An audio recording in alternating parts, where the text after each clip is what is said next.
दोस्तों जय जिनेन्द्र की।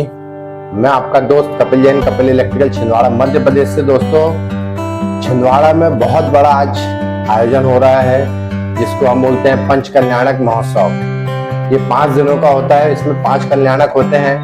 बहुत सारे लोगों की इच्छा होती है कि भाई ये होता क्या है, कि 5 दिन करते क्या है, पंच कल्याणक होता कैसा है, मंदिर की प्रतिष्ठा किस तरीके से जैनों में की जाती है। तो मैं आज आपको बताता हूँ। उसका रीजन ये होता है पंच कल्याणक करने का। इसमें 5 कल्याणक होते हैं और 5 कल्याणक सिर्फ और सिर्फ तीर्थंकरों के होते हैं। जो 24 तीर्थंकर होते हैं जिनको जैन धर्म में जो है 24 तीर्थंकरों को माना जाता है कि हमारे ये भगवान है। तो पंच परमेष्टि में से एक परमेष्टि आते हैं 24 तीर्थंकर। तो इनमें जो क्या बोलते से पंच कल्याणक जो होता है, आज है छिंदवाड़ा में भगवान आदिनाथ भगवान का गर्भ जन्म कल्याणक। मतलब आज भगवान जो है गर्भ में आए हैं, उसका कल्याणक हो रहा है। फिर उसके बाद में दूसरे दिन होता है जन्म कल्याणक, तीसरे दिन होता है तप कल्याणक, दीक्षा कल्याणक जब वो दीक्षा लेते हैं, चौथे दिन होता है केवल ज्ञान कल्याणक, 5वें दिन होता है मोक्ष कल्याणक। ये 5 कल्याणक मनाते हैं। अब मैं आपको बहुत ही कम समय में ये बताना चाहूंगा कि एक एक कल्याणक में होता क्या है। जैसे आज जन्म कल्याणक है, तो जन्म कल्याणक में आज भगवान जो है माता के गर्भ में आए थे। माता के गर्भ में आए थे तो उसके लिए गर्भ कल्याणक मनाते हैं। पूरे इंद्र इंद्राणी लोग जो है, पूरे सभी लोग जो है माता की पूजा करते हैं, अर्चना करते हैं कि आज भगवान गर्भ में आए। तो आज ये कार्यक्रम होता है। इसके बाद में गर्भ कल्याणक की खासियत ये है कि जब भगवान में गर्भ में आने के होते हैं तो उसके 6 महीने पहले से उस जगह में रत्नों की वर्षा होती है। वहां पर पूरा हरा भरा हो जाता है। किसी भी प्रकार से कोई भी जीव जंतु या कोई भी व्यक्ति दीन दुखी नहीं रहता है। 15 महीनों तक जो है रत्नों की वर्षा होती है, गर्भ में आने के 6 महीने पहले से और जन्म लेने के तक। ऐसे 9 महीना पेट में होते हैं तो 9 महीना वो, और गर्भ में आने के 6 महीने पहले, तो ऐसे करके 15 महीने तक जो है रत्नों की वर्षा होती है। अब कल होगा जन्म कल्याणक। जब भगवान जन्म लेते हैं उसका कल्याणक होता है बाकायदा।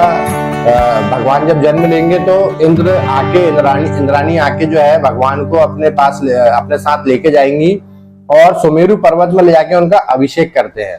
तो ये जन्म कल्याणक में ये होता है। दीक्षा कल्याणक तब कल्याणक वो कहलाता है जब भगवान सारे संसारों को चीज को छोड़ के दीक्षा लेते हैं। जैसे मुनि दिगंबर दीक्षा होती है, वो दीक्षा लेते हैं, उसका कल्याणक होता है कि भगवान आप एकदम सही रास्ते पे जा रहे हैं और हम आपको पूछते हैं कि आप देखिए अब आप मोक्ष की तरफ जा रहे हैं। इसके बाद में चौथा कल्याणक जब होता है केवल ज्ञान कल्याणक, जब भगवान तप कर करके अपने आत्मा में लीन होके 48 मिनट लगातार अपनी आत्मा में डूबते हैं, तब जाके केवल ज्ञान प्राप्त होता है किसी भी व्यक्ति को। वो चौथे काल में संभव है, पंचम काल में नहीं है।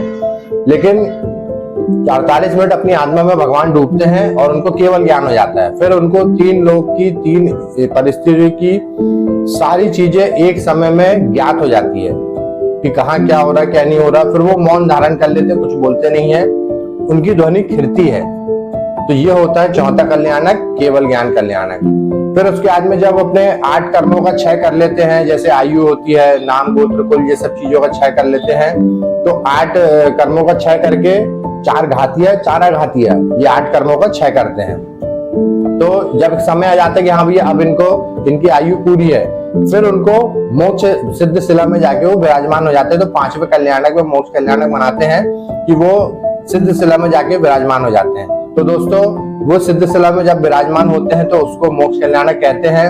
और मुनि महाराज द्वारा जो है, आचार्य द्वारा जो है मूर्ति को सूर्य नमस्कार दिया जाता है, सूर्य मंत्र दिया जाता है। तो वो फिर प्रतिष्ठित हो जाती है, पूजनीय हो जाती है कि हाँ भैया हमारे भगवान इस प्रतिमा जी में आके विराजमान है। आके विराजमान मतलब ये मानते हैं क्योंकि भगवान तो सिद्ध शिला में है, वो तो वहां पे सदा सर्वदा के लिए विराजमान हो चुके हैं। तो दोस्तों ऐसे करके 5 कल्याणक मनाए जाते हैं। ये 5 कल्याणक जो है आप आइए और देखिए, बहुत अच्छे तरीके से छिंदवाड़ा में मन रहा है और आप सभी का स्वागत है। और बहुत आनंद आता है, बहुत सारी चीजें आपने को नई चीजें को देखने को मिलती है। तो आप सभी का स्वागत है। तो दोस्तों ये पंच कल्याणक महोत्सव जो हो रहा है अयोध्या नगरी जेल बगीचा में, तो आप सभी लोग सादर आमंत्रित हैं। 15 जनवरी से 20 जनवरी तक हो रहा है। तो आप सादर आमंत्रित है। जय जिनेन्द्र की। मैं कपिल जैन, कपिल इलेक्ट्रिकल छिंदवाड़ा।